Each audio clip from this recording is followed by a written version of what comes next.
Hi hello నమస్తే. చింతా రాజశేఖర్ రావ్ అనేటువంటి ఒక అనలిస్ట్ నేషనల్ మీడియా ఛానల్లో, తెలుగు మీడియా ఛానల్లో, ఇక్కడ మన తెలుగులో కూడా చాలా యూట్యూబ్ ఛానల్లో కూర్చొని పొలిటికల్ అనాలిసిస్ చేసేటువంటి చింతా రాజశేఖర్ రావ్ అనే అనలిస్ట్ మీలో చాలామందికి, రాష్ట్రంలో చాలామందికి తెలుసు. బహుశా నాకంటే ఎక్కువ ఆయన గురించే తెలుసు అనుకుంటే, ఎందుకంటే చాలా సీనియర్ మోస్ట్ అనలిస్ట్ కాబట్టి అతను. సో చింతా రాజశేఖర్ రావు గారు నాకు ఒక మెయిల్ పెట్టారు. ఆ మెయిల్ ప్రకారం ఒక రిక్వెస్ట్ చేశారు. ఏంటంటే, ఆయన సంతకాల క్యాంపెయిన్ చేస్తున్నారట రాజశేఖర్ గారు. నా ఛానల్ ద్వారా ఒక రిక్వెస్ట్ ఏంటంటే, ఆయన సంతకాల సేకరణకి మీరందరిని సహకరించి మీరు కూడా సంతకాలు చేసి డిజిటల్ సిగ్నేచర్స్ అంటే చేయండి. ఆయన మెయిల్ ఐడి ఇచ్చారు. ఆ మెయిల్ ఐడికి సంబంధించి ఇది ఇక్కడ ఒక మెయిల్ ఐడి ఇచ్చారు. ఆ మెయిల్ ఐడిలో మీరు ఆయన సంప్రదించవచ్చు. మీరు ఎలాగా ఏమన్నా డౌట్ ఉంటే దాని మీద ఈ మెయిల్ ఐడికి సంప్రదించవచ్చు. diksoochi@gmail.com diksoochi@gmail diksoochi@gmail.comకి మీరు మెయిల్ పెడితే ఈ చింతా రాజశేఖర్ గారు ఎవరైతే అనలిస్ట్ ఉన్నారో ఆయన మీరు కాంటాక్ట్ చేయొచ్చు. ఆయన మీకు రిప్లై ఇస్తాడు, మీరు ఏం చేయాలో చెప్తారు. ఓకే, ఈ సంతకాల సేకరణ దేని గురించి అనేది ఇది ఇక్కడ రమేష్ గారు ప్లీజ్ డూ 1 వీడియో అని ఒక సబ్జెక్ట్ రాశారు. అది మీకు చదివి వినిపిస్తున్నా. అమరావతి ల్యాండ్ పూలింగ్ చట్టం భారీ కుంభకోణం అని స్వయాన నరేంద్ర మోడీ కూడా ప్రస్తావించగా అంశం కావున దాని మీద సిబిఐ విచారణ జరగాలని, మెడికల్ కాలేజీల ప్రైవేటీకరణ అంశంలో అవినీతి కోణంపై సిబిఐ విచారణ జరగాలని, ఎకరా కోట్లాది రూపాయలు విలువ చేసే భూమి ఎకరా 99 పైసలకే విక్రయించడంలో అవినీతి కోణంపై సిబిఐ విచారణ ఆదించాలని కోరుతూ రాష్ట్ర వ్యాప్తంగా ప్రజల గౌరవ భారత ప్రధాన న్యాయమూర్తి గారికి వినతి పత్రాలు పంపుతున్నారు. వినతి పత్రాలు అంటే ఎవరికి? భారత ప్రధాన న్యాయమూర్తి సిజేఐ, చీఫ్ జస్టిస్ ఆఫ్ ఇండియాకి పంపిస్తున్నారట వాళ్ళు. ఆయన చేసినటువంటి ఆరోపణలు ఏంటి? ఒకటి, అమరావతి ల్యాండ్ పూలింగ్లో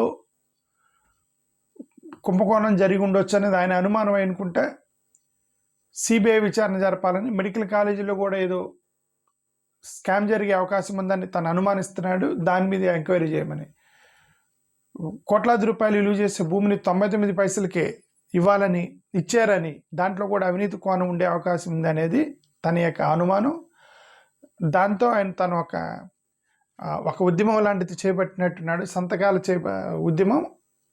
సో దానికి మీరు అతనికి సహకరించాలి అనుకునే వాళ్ళు ఎవరన్నా ఉంటే అతనికి ఆ మెయిల్ పెట్టండి diksoochi@gmail.comకి. ఇది వేగంగా రాష్ట్ర వ్యాప్తంగా విస్తరిస్తున్న నేపథ్యంలో ఇది ఒక జల్లికట్టు తరహా ఉద్యమంలా రూపాంతరం చెందే అవకాశం ఉంది. ఇది జల్లికట్టు తరహా ఉద్యమంలాగా ఇది రూపొందించే అవకాశం ఉందని తను భావిస్తున్నాడు.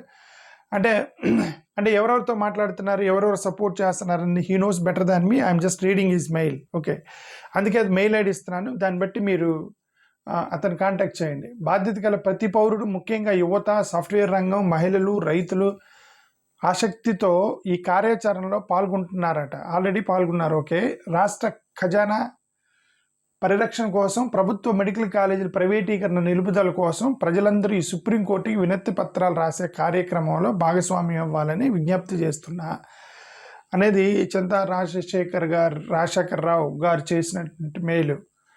అమరావతి ల్యాండ్ పూలింగ్ ఆరోపణ, ఢిల్లీ లిక్కర్ స్కామ్ ఆరోపణ ఒకే రకమైనవే. ఓకే, పాత చట్టం కొత్త చట్టం తేవడం వలన ప్రభుత్వ ఖజానాకి చేరవలసిన ఆదాయం ప్రైవేటు వ్యక్తులకు చేరింది కుట్రపూరితంగా ఉద్దేశించిన చట్టాలు. ఇది దేశవ్యాప్తంగా ఉన్నాయి. చంద్రబాబు నాయుడు గారు ప్రైవేటీకరణ అనేది, మోడీ గారు కొన్ని వందల సంస్థలు చేశారు ప్రైవేటీకరణ. బ్యాంకులు చేశారు, అన్ని ప్రభుత్వమే కదా, బ్యాంకులని ప్రభుత్వం. Indian railways services section already వెళ్ళిపోయింది ప్రైవేట్ సెక్టర్కి. సర్వీసెస్ సెక్షన్, రైల్వేస్ కాకపోయినా సర్వీసెస్ సెక్షన్ వరకు వెళ్ళిపోయింది వాళ్ళు ప్రైవేట్ చేతుల్లోకి. ఓకే, చాలా ఉన్నాయి, బిఎస్ఎన్ఎల్ లాంటివి, ఇవన్నీ కూడా ప్రైవేటైజేషన్ మూవ్ అయినాయి. ఓకే, సో కాబట్టి అమరావతి ల్యాండ్ పూలింగ్ ఆరోపణ, ఢిల్లీ లిక్కర్ స్కామ్ ఒక రంగానే పాత చట్టంలో కొత్త చట్టం తెచ్చి ప్రైవేటు వ్యక్తులకు ఇస్తున్నారు కాబట్టి అక్కడ స్కామ్ అంటారు. నా ఉద్దేశం ఏంటంటే ప్రైవేటు వ్యక్తులకు ఇచ్చేటువంటివి, ప్రభుత్వ భూములు ప్రైవేటు వ్యక్తులకు ఇస్తే స్కామ్ అయితే, దేశవ్యాప్తంగా ఎన్డీఏ 2014 నుంచి చేసినటువంటి ఒక పెద్ద మహా ఉద్యమం ఏంటంటే ఇదే, ప్రభుత్వం మొత్తం తీసుకెళ్ళి ప్రైవేట్గా అప్పగించడం. దాంట్లో పార్టీలంది పాత్ర ఉంది, ముఖ్యంగా మన ఆంధ్రప్రదేశ్ పార్టీల పాత్ర మాత్రం ఉంది. వినతి పత్రాలు పంపాల్సిన చిరునామా, మీరు వినతి పత్రాలను ఈ చిరునామా కంటే పంపించండి. Honourable chief justice the Supreme Court of India, Tilak Marg, New Delhi, pin code 110001 దానికంటే పంపించండి. మీకు ఇది కొన్ని ఫైల్స్ అయితే పంపించాడు నాకు. సో మీరు అతను మెయిల్ పెడితే ఆ ఫైల్స్ పంపిస్తాడు మీకు. ప్లస్ మరి ఇదేమైనా ఆన్లైన్లో ఉన్నాయా, మీకు కింద ఏమైనా అటాచ్ చేయాలంటే ఇది ఆన్లైన్లో ఉండాలి. ఈ ఫార్మాట్ నేను ఎలాగ మీకు ఇవ్వాలి అనేది నేను ఆయన అడిగి చెప్తాను. ఓకే, అంటే ఇవన్నీ మీకు నేను అందించాలంటే ఆయన అడిగి చెప్తాను.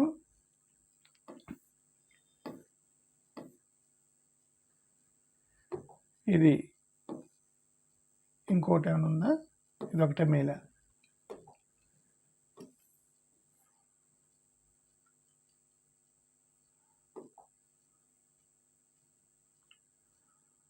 ఇంకోటి ఏదో ఉందో చూద్దాం.